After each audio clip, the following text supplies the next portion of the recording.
नमस्कार दोस्तों, स्वागत है आपका द बिगिन स्टडी जी के चैनल पे। यूपी होमगार्ड का एग्जाम दिन बच्चों का लगा हुआ है। उनके लिए मात्र दोस्तों आज से केवल 14 दिन बचे हुए हैं और 25 अप्रैल, 26 अप्रैल, 27 अप्रैल को आपका पेपर होना है। इसके लिए दोस्तों अब केवल आपके पास बहुत ज़्यादा डीप में जाकर के थ्योरी ना पढ़ के जो पढ़ा हुआ है दोस्तों, अभी तक जो आपने सीखा है उन सभी क्वेश्चंस की एक बार फिर से प्रैक्टिस कर लेना बहुत ज़रूरी है, क्योंकि बहुत सारे क्वेश्चंस हम पढ़ते चले जाते हैं और रिवीजन ना होने की वजह से वो सारे क्वेश्चंस जब एग्जाम्स में आते हैं तो वहाँ पे प्रेशर की वजह से दोस्तों रॉन्ग हो जाते हैं। तो ऐसे में आप बेहतर प्रैक्टिस करके जाएं जिससे आपका क्वेश्चन रॉन्ग ना हो पाए। तो आइए चलते हैं दोस्तों, आज का ये जो प्रैक्टिस सेट है, आज है 10 अप्रैल और इसमें जीएस के जो भी इंपॉर्टेंट क्वेश्चंस हैं प्रीवियस ईयर एग्जाम्स में पूछे गए हैं उन सभी को आपको विद फैक्ट्स कराएंगे। क्वेश्चन से जुड़े हुए फैक्ट्स को भी साथ में रखते हैं दोस्तों, जिससे एक क्वेश्चन के साथ में जो उससे जुड़ा फैक्ट है वो भी आपको साथ में याद हो सके। तो आइए चलते हैं आज की क्लास की ओर। दोस्तों आज का पहला प्रश्न है, सूर्य की रोशनी में हमें कौन सा विटामिन प्राप्त होता है? तो सूर्य की रोशनी में दोस्तों हमें कौन सा विटामिन प्राप्त होता है? विटामिन डी प्राप्त होता है। आसान क्वेश्चन है। इसे दोस्तों सनसाइन विटामिन के नाम से भी जाना जाता है। यदि क्वेश्चन आपसे पूछा जाए तो आप विटामिन डी को ही टिक कीजिएगा। यह शरीर में दोस्तों कैल्शियम के अवशोषण में मदद करता है और इससे दोस्तों हड्डियां मजबूत रहती हैं विटामिन डी से। तो ये फैक्ट्स में मैंने डाला है, ये भी आपको पढ़ लेना है। भारत का नेपोलियन किसे कहा जाता है? तो भारत का नेपोलियन दोस्तों समुद्रगुप्त को कहा जाता है। ऑप्शन ए इस क्वेश्चन का बिल्कुल राइट है। और दोस्तों इसको यदि पूछा जाए कि भारत का नेपोलियन समुद्रगुप्त को किसने कहा था, ये क्वेश्चन यदि आपसे पूछा जाता है तो बीए स्मिथ के द्वारा इसकी जो वीरता और सैन्य विजय जो इन्होंने किया था, इसके कारण इनको भारत का नेपोलियन कहा। किसने? बीए स्मिथ ने। तो ये क्वेश्चन भी आपसे पूछा जा सकता है कि किसने कहा था। अगला क्वेश्चन देखिएगा, मनुष्य के शरीर में कुल कितनी हड्डियां होती हैं? तो मनुष्य के शरीर में दोस्तों 206 हड्डियां होती हैं। ऑप्शन 20 का बिल्कुल करेक्ट है।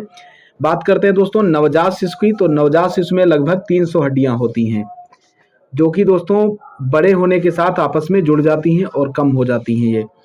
अगला क्वेश्चन है, स्वराज मेरा जन्म सिद्ध अधिकार है, यह नारा किसने दिया था?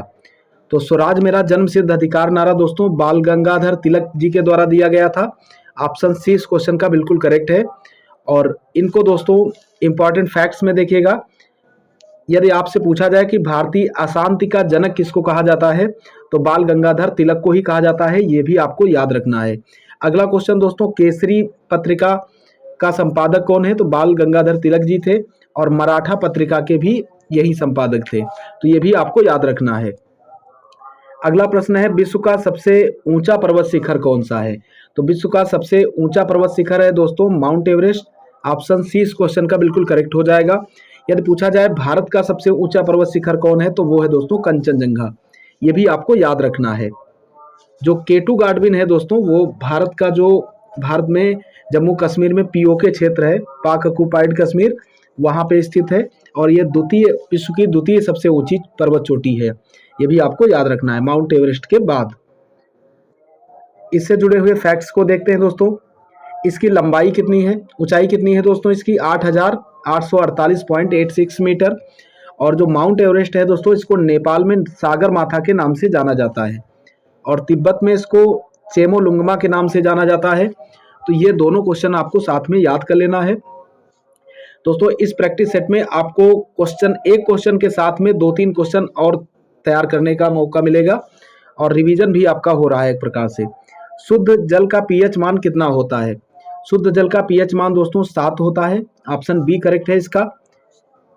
पीएच का मान, इसका दोस्तों पीएच मान जो है शुद्ध जल का, वो 7 होने का कारण क्या है कि ये जो जल होता है दोस्तों ये उदासीन होता है।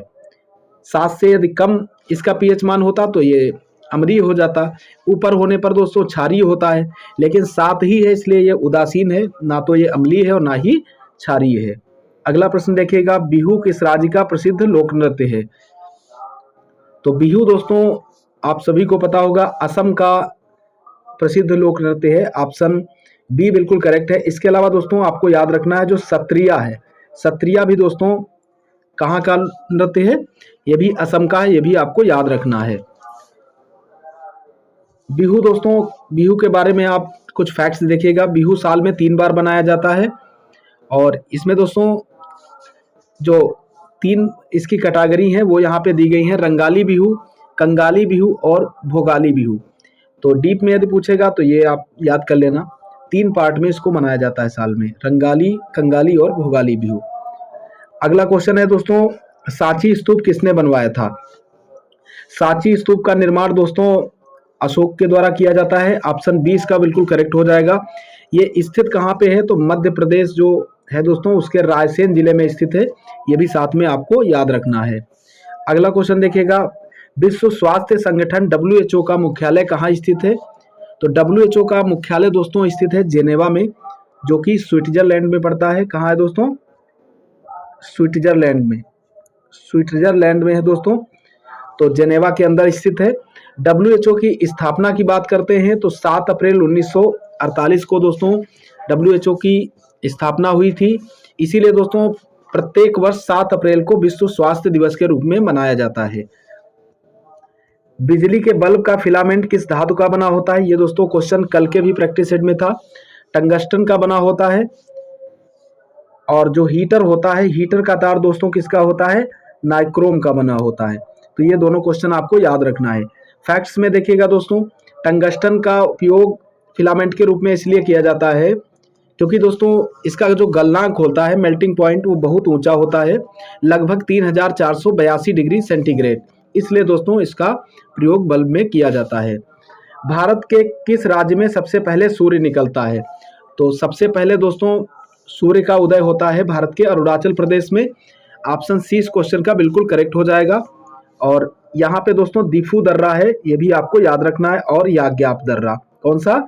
याग्याप दर्रा। तथ्य में दोस्तों देखिएगा, उगते हुए सूर्य की भूमि किसे कहा जाता है? तो अरुणाचल प्रदेश को कहा जाता है। डोंग वैली में सबसे पहले सूर्योदय जो होता है वो दिखाई देता है, जो कि कहाँ है दोस्तों? अरुणाचल प्रदेश में। ये आपको याद रखना है, डोंग वैली में। पत्तियों का हरा रंग किसके कारण होता है? पत्तियों का हरा रंग दोस्तों इसमें उपस्थित क्लोरोफिल के कारण होता है। ऑप्शन 20 क्वेश्चन का बिल्कुल करेक्ट हो जाएगा। क्लोरोफिल की मदद से जो पत्तियां होती हैं दोस्तों, ये प्रकाश संश्लेषण की प्रक्रिया के द्वारा भोजन तैयार करती हैं। तो ये भी आपको याद रखना है। अगला प्रश्न है दोस्तों, प्रसिद्ध गायत्री मंत्र किस वेद से लिया गया है? तो प्रसिद्ध गायत्री मंत्र दोस्तों ऋग्वेद से लिया गया है। ऋग्वेद में दोस्तों 10 मंडल हैं। कितने? 10 मंडल हैं, 1028 सूक्तियां हैं और 10,462 इसमें दोस्तों ऋचाएं हैं। ये भी आपको याद रखना है। और इसका जो आचार्य होता है, इसको पढ़ने वाला, उसको कहा जाता है होत्र। ऋग्वेद का उपवेद कौन सा है दोस्तों? आयुर्वेद है। कौन सा? आयुर्वेद है। तो ये भी आपको याद रखना है। ये सारे फैक्ट्स आपको याद रखने हैं। जो गायत्री मंत्र है दोस्तों, ऋग्वेद में जो गायत्री मंत्र है, यदि आपसे पूछा जाए, प्रश्न ये भी पूछा जा चुका है कि गायत्री मंत्र किस देवता को समर्पित है, तो ये दोस्तों सूर्य देव को समर्पित है। वहां पे सविता नाम जो आया है मंत्र में, वो सूर्य देव के लिए ही आया है। अगला क्वेश्चन है, कंप्यूटर की स्थायी स्मृति को क्या कहते हैं? कंप्यूटर में दोस्तों 2 प्रकार की मेमोरी होती है, स्थायी और अस्थायी। रोम जो होती है दोस्तों, रोम स्थायी मेमोरी होती है, रीड ओनली मेमोरी इसका फुल फॉर्म है। और रैंडम एक्सेस मेमोरी जो होती है दोस्तों, रैम जिसको कहते हैं, ये अस्थायी मेमोरी होती है। तो ये आपको याद रखना है दोस्तों। अगला क्वेश्चन देखिएगा, भारत का सबसे बड़ा डेल्टा कौन सा है? भारत का सबसे बड़ा डेल्टा है दोस्तों सुंदरवन का डेल्टा। ऑप्शन सी इसका बिल्कुल करेक्ट है। और ये दोस्तों जो रॉयल बंगाल टाइगर्स है, उसका दोस्तों निवास स्थान है। ये भी आपको याद रखना है, फैक्ट्स में यहाँ पे लिखा हुआ है दोस्तों। और ये डेल्टा दोस्तों 2 नदियों के द्वारा बनाया जाता है, गंगा और ब्रह्मपुत्र। ये आपको जरूर याद रखना है। और बाकी आपको बता ही दिया, रॉयल बंगाल टाइगर का ये प्राकृतिक निवास है सुंदरवन। ध्वनि की तीव्रता मापने की इकाई कौन सी है? ध्वनि तीव्रता को दोस्तों डेसिबल में मापा जाता है। सामान्य बातचीत 60 डेसिबल तक इसकी रेंज होती है। और जबकि दोस्तों 85 डेसिबल से अधिक ध्वनि को कानों के लिए हानिकारक माना जाता है। और यदि पूछा जाए कितने डेसिबल के ऊपर की ध्वनि को शोर कहा जाता है, तो 80 डेसिबल। ये प्रश्न भी पूछा जा चुका है। अगला प्रश्न है, अर्थशास्त्र नामक पुस्तक किसने लिखी? अर्थशास्त्र जो कि प्रसिद्ध दोस्तों पुस्तक है, ये लिखी गई है किसके द्वारा? चाणक्य के द्वारा। ऑप्शन 20 का बिल्कुल करेक्ट हो जाएगा। इसमें दोस्तों राजनीति के बारे में वर्णन है, राजनीति, कूटनीति, शासन कला पर यह आधारित है। अगला है प्रश्न, वायुमंडल में ऑक्सीजन की मात्रा कितनी होती है? तो ये दोस्तों 20.9 लगभग 21% होती है, ऑप्शन बी करेक्ट है इसका। और नाइट्रोजन 78% होती है, कार्बन डाइऑक्साइड 0.03% होती है। अगला क्वेश्चन देखिएगा, पोंगल किस राज्य का प्रमुख त्योहार है? तो पोंगल दोस्तों तमिलनाडु का प्रमुख त्योहार है, ये आपको याद रखना है। और ये जो पोंगल त्योहार है दोस्तों, ये 4 दिनों तक मनाया जाता है, ये भी आपको साथ में याद कर लेना है। आज का लास्ट क्वेश्चन आपके सामने है दोस्तों, क्षेत्रफल के हिसाब से भारत का सबसे छोटा राज्य कौन सा है? तो ये है दोस्तों गोवा, ऑप्शन 20 का बिल्कुल करेक्ट है। और दोस्तों इसके अलावा ये सबसे बड़ा पूछा जाए तो वो आपको पता होना चाहिए दोस्तों, राजस्थान है क्षेत्रफल में सबसे बड़ा, और उत्तर प्रदेश का इसमें दोस्तों यूपी का 4th स्थान है, ये भी आपको याद रखना है। गोवा से जुड़ा हुआ एक फैक्ट आपको याद रखना है दोस्तों, 1961 तक पुर्तगालियों के कब्जे में था ये गोवा। और जनसंख्या के हिसाब से भारत का सबसे छोटा राज्य भी आपको याद रखना है, कौन सा है दोस्तों? सिक्किम। और सर्वाधिक जनसंख्या यूपी की है, तो ये भी आपको याद रखना है। इसी के साथ दोस्तों आज का ये प्रैक्टिस सेट यहीं पे समाप्त होता है। आई होप ये दोस्तों आपको पसंद आया होगा।